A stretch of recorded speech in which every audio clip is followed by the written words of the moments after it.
મારી પાસે એક દોરો એવો છે, એ દોરો જો તારા દીકરાને બાંધું, તારા દીકરાને ક્યારેય કોઈ નજર લાગે નહીં.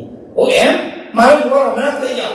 અને યશોદાએ પાછી એવી હોશિયાર નાખે છે, ડોક્ટર કનૈયાની કેવી લીલા કૃષ્ણ ભગવાને યશોદાની આવી પ્રેરણા કરી, તે કપડેથી ગોળ મટોળ બાંધીને લઈ જાય. ખાલી હાથ જ બહાર, નહીં પગ દેખાય, ના વાળ દેખાય, ના મોઢું દેખાય. આ ભાવાની ક્યાંક નજર લાગી જાય તો લ્યો મહારાજ હાથ દેખાડ્યો, અને શિવજી તેનો હાથ જોઈને એકદમ સમાધિમાં, ઓ પ્રભુ તમારો હાથ આટલો સુંદર. પ્રભુ કેવળ હાથના દર્શન કરી સંતોષ નહીં થાય, પ્રભુ તમારું ચરણ દેખાય. અને આટલું જ મનમાં ભાવ જાગ્યો. કનૈયા આમ છટપટિયા કરતા કરતા ધીરે નહીં પેલા કપડામાં બાંધેલામાંથી બે પગ ટક કરતા બહાર કાઢ્યા. અને જ્યાં કનૈયાના બે ચરણ બહાર આવ્યા, શિવજીએ બે ચરણોનો સ્પર્શ કર્યો, અને આંખમાંથી અવિચલ અશ્રુની ધારા પડી. પ્રભુ આ ચરણોની કૃપા જો મારી પર થાય તો મારું જીવન ધન્ય બને. સાહેબ જુઓ, દુનિયામાં મહાદેવને સૌથી મોટા દેવ કહે છે, પણ એ મહાદેવ આ કૃષ્ણને પોતાના આરાધ્ય માને છે. આપણે દુનિયામાં ઠાકોરજીને સૌથી મોટા કહીએ, પણ એ ભગવાન, એ કૃષ્ણ, એ વિષ્ણુ, એ નારાયણ, એ બાલકૃષ્ણ, એ ઠાકોરજી મહાદેવને પોતાના આરાધ્ય માને છે.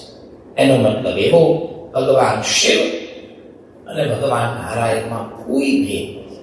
એ પરસ્પર ઉભય અવલંબી દેવતા છે. બંને એકબીજાને પોતાના ભગવાન માને. કૃષ્ણ ભગવાને પોતાના પગ બહાર કાઢ્યા, મહાદેવે એ ચરણોના દર્શન કર્યા, ચરણોનો સ્પર્શ કર્યો, અને વારી વારી જાઉં, વારંવાર આ ચરણોનું ધ્યાન મારા મનમાં રહે, મારા હૃદયમાં રહે એવો ભાવ એનો જાગ્યો. ત્યાં તો કૃષ્ણને પણ એમ થયું, આવો બાબા તમે કેવા રૂપે આવ્યા છો, જોઈ લો જરા, હું દર્શન કરું. અને ધીરે ધીરે જામ મુખ બહાર કાઢ્યું કપડામાંથી. ત્યાં તો જગ જગ વારી જાઓ ભગવાન, તમને ક્યારેય કોઈ નજર ન લાગે.